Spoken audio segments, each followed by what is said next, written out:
सुप्रभात छात्रों, आज हम विद्या महिमा पाठ से विद्या की महिमा जानेंगे कि किस प्रकार विद्या प्राप्त करने से विनयता प्राप्त होती है, उसके क्या क्या लाभ हैं, हम विद्या के द्वारा कैसे धर्म कर सकते हैं, है ना। विद्वान कहाँ कहाँ पूजनीय होता है, ये सब हम आज विद्या महिमा पाठ से सीखेंगे।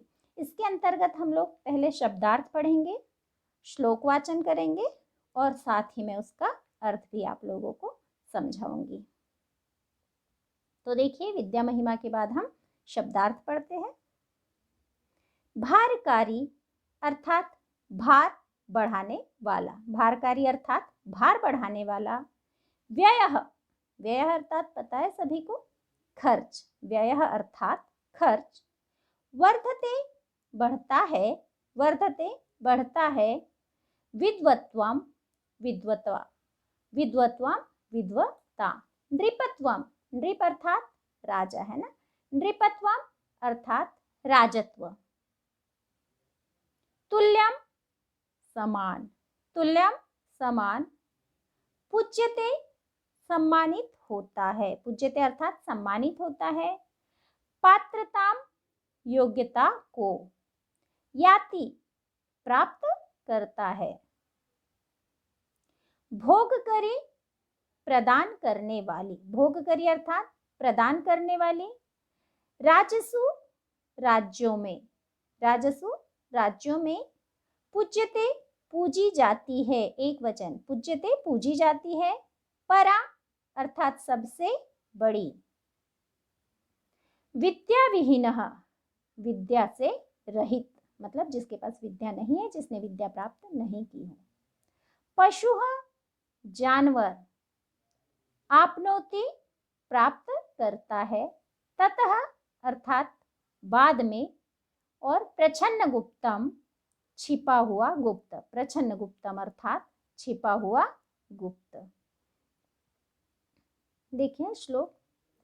विद्या ददाति विनयम, विनयादयाति पात्रताम। पात्रत्वात् धनमाप्नोति, धनात् धर्मम, ततः सुखम। फिर से पढ़ती हूँ मैं एक बार। विद्या ददाति विनयम, विनयात् याति पात्रताम। पात्रत्वात् धनमाप्नोति, धनात् धर्मम, ततः सुखम। अर्थात विद्या हमें विनयता देती है, विद्या हमें विनम्रता देती है। जो व्यक्ति पढ़ा लिखा होता है, जो विद्वान होता है, जिसने विद्या ग्रहण की होती है, वह अपने आप ही विनम्र हो जाता है। उसका स्वभाव कैसा हो जाता है? विनम्र हो जाता है। और विनम्रता से पात्रता आती है, अर्थात विनम्र व्यक्ति किसी भी कार्य को करने के योग्य हो जाता है। और योग्यता से धन की प्राप्ति होती है। यदि कोई व्यक्ति किसी कार्य को करने योग्य हो गया तो उसे धन की प्राप्ति होगी।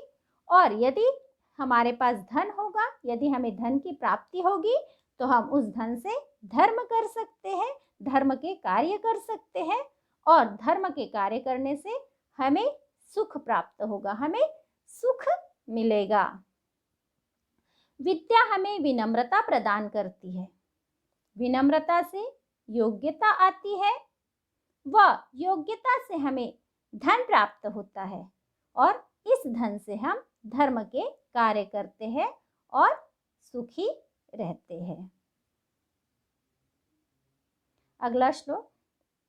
विद्वत्वं च नृपत्वं च नैव तुल्यं कदाचन। स्वदेशे पूज्यते राजा, विद्वान सर्वत्र पूज्यते। मैं एक बार और पढ़ती हूँ, देखिए।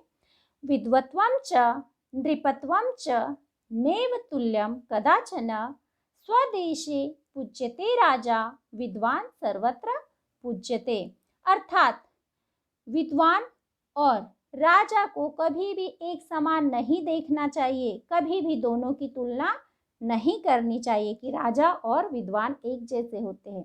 क्योंकि राजा तो केवल सिर्फ अपने ही देश में पूजनीय होता है। राजा कहाँ पूजनीय होता है? केवल अपने देश में। लेकिन विद्वान जहाँ भी जाएगा, जिस देश में भी, जहाँ भी सभी दूर उसे पूजा जाएगा, उसके लोग उसे पूछेंगे, उससे बातें करेंगे। और राजा केवल अपने देश में पूजनीय होता है। सरल शब्दों में देखिए, एक विद्वान और राजा की कभी कोई तुलना नहीं की जा सकती, है ना। एक विद्वान और राजा की कभी कोई तुलना नहीं की जा सकती, क्योंकि राजा तो केवल अपने राज्य में सम्मान पाता है, अपने राज्य में पूजनीय होता है, वही एक विद्वान हर जगह सम्मान पाता है। उम्मीद है आप सबको श्लोकों के अर्थ समझ में आए होंगे। आप लोग दोनों श्लोक बहुत अच्छे से याद कर लीजिए। बाकी श्लोक अगले वीडियो में। धन्यवाद।